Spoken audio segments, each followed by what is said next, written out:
The DeAndre Hopkins to the Browns rumors have a heartbeat in the middle of the summer. So let's break down the latest report out there about Cleveland having some interest and maybe being in the shadows of the DeAndre Hopkins sweepstakes, because ESPN Sal Paolantonio hopped on ESPN radio and he talked about some teams that are in the mix for Hopkins. And for Cleveland, he said the Browns are lurking. So I'm going to give you my first impressions and first initial thoughts when I heard this when I woke up this morning. And that is, it could be fake news.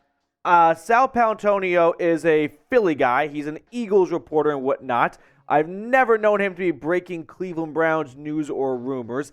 Don't see any obvious connections to DeAndre Hopkins, right? It's not like Hopkins played for the Eagles and he still has some contacts or whatnot. So I'm not taking Paolantonio's word as gold, and the Browns are absolutely lurking just because Sal said that on ESPN radio, which, by the way, has just gone down the toilet. So maybe they're trying to get some views and some clicks and some listeners and whatnot by putting out some fake news. So that was my first impression.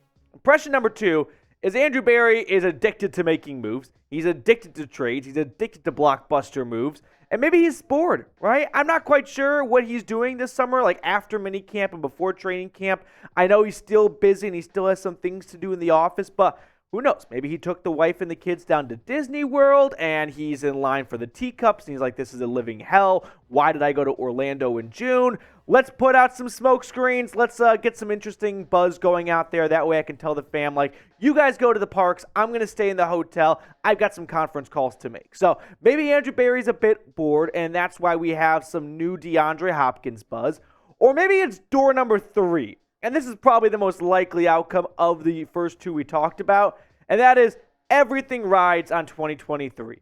Kevin Stefanski and Andrew Berry know this is a make-or-break season for their jobs and their job security in Cleveland. And if DeAndre Hopkins can make this team more successful, which there are a lot of reasons to believe so, maybe Berry is lurking on Hopkins and he knows, hey, we have a good wide receiver unit. We've got a great wide receiver unit. So it's not completely riding on DeAndre Hopkins coming to Cleveland or picking the Browns.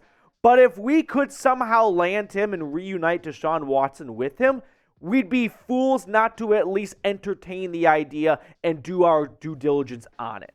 Now, we're going to break down this more and really get through the X's and O's of DeAndre Hopkins potentially coming to Cleveland. Is it realistic? What could it look like? And I'll give you my takes and all that stuff. But before we do, Pro Football Talk, Mike Florio has nothing better to do with his time on June 27th than create absolute fiction. He tweeted out, Deshaun Watson has expressed interest in the Browns adding former Texans teammate DeAndre Hopkins. That is true. There is no doubt about that. The Browns reportedly won't be pursuing the possibility. Now that part, we're just taking Florio's word for it. I'm not sure if that's true or untrue. But I'm going to do a deep dive on this article he put out either tomorrow or Thursday at some point, because he is just stirring the pot in Cleveland because he hates the Browns. He does not want to see them succeed. He doesn't like Deshaun Watson. So that's for a future video. But Florio, we're coming for you. Now, let's talk about DeAndre Hopkins, because Sal Paolantonio said the Patriots are the leaders for Hopkins, which that isn't groundbreaking information. I mean, we've kind of got that sense after a multi-day visit he had with them earlier this month. Hopkins also visited with the Titans. Now, another team that was mentioned as a lurking candidate was the Carolina Panthers. Remember, that's DeAndre Hopkins' home state-ish. He's from South Carolina, went to college in Clemson, but Carolinas in general, maybe he wants to end his career back home. Unsure if he really thinks the best chance of winning a Super Bowl is with a rookie quarterback like Bryce Young. But if no other team comes a knocking, maybe he does want to go home, and that wouldn't really shock me. But at the same time, I don't think they're a viable destination for Hopkins. I maintain the stance that I've had really the whole time, ever since Hopkins was released by the Cardinals, and it was a possibility he could reunite with Deshaun Watson, and that is, it's a win-win for Cleveland. If they get DeAndre Hopkins, they are a very good team with him. If they don't get DeAndre Hopkins, they are still a very good team without him, right? Hopkins is a luxury. It does not all hinge on getting Hopkins to Cleveland. Either way, this offense will be successful. Now, with Hopkins, it's hard to argue that they are not a better offense because of the great connection and chemistry that Deshaun Watson has with him, but I still have a lot of faith in Amari Cooper, Donovan Peoples-Jones, and Elijah Moore being a very productive wide receiver room, even without D-Hop. Now, we're going to look at this even more, but before we do, 24/7 Browns news and rumors coverage here. That's what you get when you subscribe. When I woke up this morning and I saw that Sal Paolantonio ran his mouth on ESPN's radio about the Browns lurking for DeAndre Hopkins, I drove a little bit faster to the office because I wanted to get this video out to you guys as soon as possible. So make sure to subscribe and include us in your Cleveland Browns YouTube rotation. So getting back to D-Hop here. The Browns do need to find a balance, in my opinion, of 2023 and the future. And if you sign DeAndre Hopkins to a 1-year, $17, $18 million contract or somewhere in that neighborhood, you're not really taking the future into account, right? You're really going all chips in, which they're pretty much already all the way in. So why not go neck deep in this 2023 season? But there is football to be played afterwards, and getting Hopkins, I wouldn't say is bad long-term, but it definitely doesn't help long-term, okay? And I'll expand on that later on. But we all know that Hopkins is one of the best wide receivers. If you're just tuning in to the DeAndre Hopkins to the Browns sweepstakes, I'll throw his stats on screen for you guys, but we all know what he's done over the last 4 seasons, has missed some time the last 2 years, but you go back to 2019, his last season in Houston, he put up 1,100 yards and 7 touchdowns with Deshaun Watson. In fact, the two of them together, we can zero in on their stats when they overlapped in H-Town. First season before Deshaun Watson tore his ACL in practice, nearly 600 yards and 7 touchdowns in 7 games played. And then 2018 and 2019, they were full throttle. 1,500 yards, 1,100 yards, 18 touchdowns combined. Altogether, 24 touchdowns over 38 games in Houston, 3,336 yards. The two were special together. There is no denying that. And replicating that in Cleveland would be awesome. Who wouldn't want 1,500 yards and 11 touchdowns in Cleveland? And I don't think DeAndre Hopkins is washed or anything like that. He might not be at that level anymore, but if he's still at 1,100 or 1,200 yards and 7 or 8 touchdowns, who's not interested in bringing that type of production up to Northeast Ohio? So with that being said, I want to get everyone's opinion on this subject. Should the Browns sign DeAndre Hopkins? Simply type S for sign or P for pass. I know we're going to get a mixed bag of emotions here. There's a lot of pros and cons to be weighed in, but give me your raw off-the-cuff feeling on signing DeAndre Hopkins down in the comment section. For me, I'm going to be a bit of a Switzerland here and say this all hinges on one big question, and that is, do the Browns see a long-term future with Donovan Peoples-Jones? If they do not see a long-term future with DPJ for one reason or another, then yeah, you don't sign. If they do see a long-term future with DPJ, then you don't sign DeAndre Hopkins, right? Because DPJ so far in his NFL career has just gotten better and better. So if you do see a long-term future with DPJ, then you stick by DPJ because he would be the odd man out if you signed Hopkins, right? You're not moving on from Cooper. You're not moving on from Moore. You just signed Goodwin. You drafted Tillman. You drafted Bell. DPJ is the black sheep, right? He's the guy who's got 1 year left on his contract, might be a free agent and not even back in Cleveland in 2024. So he would make the most sense to deal because if you're adding a wide receiver to a room that's already at capacity, someone likely has to go out. So scenario here, right? Nancy sees me coming out of the shower. No. Donovan Peoples-Jones puts up 850 yards and, say, 4 touchdowns, right? A little bit better than last season, but there's only one football, and Watson has to spread it across to Elijah Moore, Amari Cooper, David Njoku, Cedric Tillman, Marquise Goodwin. Let's say DPJ has this type of season. I think this is a realistic 2023 statistical outline for DPJ.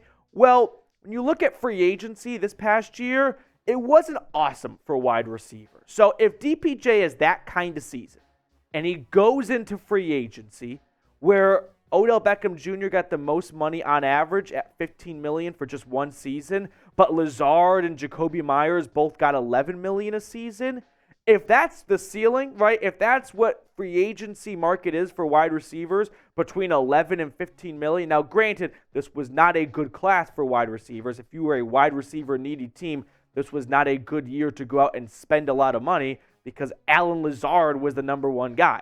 But the point I'm making here is, let's say DPJ has that type of season and he joins this wide receiver pool in free agency. Odell Beckham, Mike Evans, DJ Chark, Michael Pittman, Darnell Mooney, T. Higgins, Marquise Brown. Like, he might not be one of the 5 best wide receivers in free agency. Despite having a good season, he just became a free agent at an inopportune time because he is a loaded wide receiver free agency class where it's hard to make an argument for DPJ over T. Higgins or Michael Pittman or Mike Evans, right? Some guys that are going to get some more money. And as a result, DPJ might end up catching a lower contract. So the 2024 free agency class is so much better than 2023's. I know that I've said before there's a good chance the Browns, no matter what, lose DPJ to free agency just because they only have so much money to spend and they might have to let him walk. But if that's the class and none of those guys get extended before free agency or franchise tagged, he might not finish top 5 in terms of average dollars, average salary in free agency. And as a result, maybe Cleveland could swoop in and get DPJ for less than what he's worth only because the wide receiver class was loaded. Now, we're going to look at the other side of the coin in just a second, but we have an awesome deal going on with our friends over at Fanatics. You can get the new Cleveland Browns dog logo t-shirt when you go to chatsports.com/CLEdog. So rep the new dog. I'm a big fan of this new logo. It's growing on me for sure. It wasn't my first choice, but I definitely warmed up to it. So rep the new dog logo when you use our exclusive link, chatsports.com/CLEdog. That link's in the comments and the description of today's show. Now, as for the other side of the coin, do the Browns see a long-term future with DPJ? If the answer is no, right? If they think, hey, we're just not committed to giving him $10+ million in free agency, and we project that's what he's going to get, so we already sort of know this is his last year in Cleveland. It's, most likely, maybe there's a small chance he takes a hometown discount or something to stay with the Browns. But if they know that things are lining up for him to go get the bag in free agency and go on to another team, then how do you pass on DeAndre Hopkins, right? How do you pass on potentially a wide receiver room with DeAndre Hopkins and Amari Cooper in it, right? When you look at the career stats for these two guys, getting them on the same roster, this is Madden shit, right? This is Pro Bowl dream team stuff right here. Hopkins and Cooper combined 9 Pro Bowls, 3-time All-Pro selections.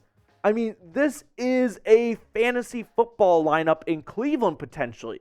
How can you not get behind that, right? For 2023 alone, for one season, that's the kind of production level that teams can go on a Super Bowl run with, right? And at the end of the day, if the Browns catch a ring, I'm all for it. I mean, I don't care if 2024 doesn't go swimmingly well. If they win a championship, they win a Super Bowl in 2023, yeah, no one is going to say no to that. And with Hopkins and Cooper on the same team, there's a much better chance of that happening than I would say with DPJ. Not knocking DPJ, because I like Donovan Peoples-Jones. But again, the question is, if the Browns do not see a long-term future with DPJ, then it's hard not to chase that. But if they think DPJ is about to take off and ascend and be this team's wide receiver one, and they have fully committed to extending him or signing him in free agency, then yeah, they would probably kind of move on from Hopkins because they think DPJ is going to be their next guy, right?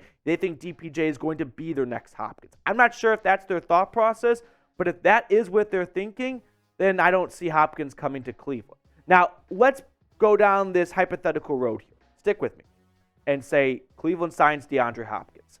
I would believe a Donovan Peoples-Jones would probably be on the horizon. Just, he's not going to get a lot of targets. He's likely going to want to trade because he knows I'm going to be a free agent, and now I'm wide receiver 4 potentially on this team behind Cooper, Hopkins and more, I'm not going to get my fair share of the workload, and I'm not going to prove myself in free agency this year. So if that does happen, a hypothetical trade, and this is all just hypothetical, maybe Cleveland calls Detroit, right? Calls Dorsey and goes, hey, Jameson Williams is suspended for the first 6 games of the season. The NFC North has never looked better for the Detroit Lions. How about we send you Donovan Peoples-Jones and you send us a 3rd-round pick and we'll send back a 6th-round pick as kind of a pick swap right there. That could be a rough framework of what a trade looks like. And if you're Cleveland, we're taking this a step further and really looking ahead, because I haven't done that enough already this video. The Browns in 2024 are still without a 1st-round pick. This is the last year without a 1st-round pick. They have a 2nd, they have a 3rd, but no 4th. That went over. Remember, they made some more trades as well for Zadarius Smith. So they are short some draft capital for 2024, and maybe they want to get a pick or 2 back, and they could do that by unloading DPJ, getting DeAndre Hopkins, right? So if Cleveland has already a rough idea of losing DPJ in free agency, sign Hopkins, pair him with Cooper this year, reunite him with Deshaun Watson, and you get a draft pick in exchange, that's kind of best of both worlds, where you are still getting something for now with DeAndre Hopkins, and you're setting yourself up in the future with a nice 3rd or 4th-round pick, whatever they end up getting for him in 2024. Now, before we get on out of here, last chance for everyone watching to have their voices heard. Would you sign Hopkins and trade Donovan Peoples-Jones? Yes or no? Give me your thoughts in the comment section below. Before we call it a video, I want to give a quick and special shout out to my main man, Ray Bidding, for the super thanks on yesterday's video. Thanks, Matthew. You run the best Browns channel on YouTube. Ray, thank you so much for your unwavered support here at the Cleveland Browns Report. You have no idea really how much that means. Shout out to you, Ray, and everyone else that likes the video, shares, comments, all that good stuff. But Ray, the MVP of today's episode. All right. Big Tex. It was a disaster yesterday for the producers. Yes. Are you prepared to come back with a better card to wrap up the show? Yeah, I think so. I'm going to go with the Jack of Clubs this time. Fuck, that's a good card. That scares me a little bit. More than your 3 of diamonds yesterday. that stood no chance. No chance. Okay. One last cut. You and Jack of Clubs. I'm going to go with the 9 of Hearts. Ooh, we were both very far off. You would have been closer yesterday. 3 of Spades. 3 of Spades. Okay. That's going to do it for us on today's show. We're going to sign off, and we'll catch up with everyone later.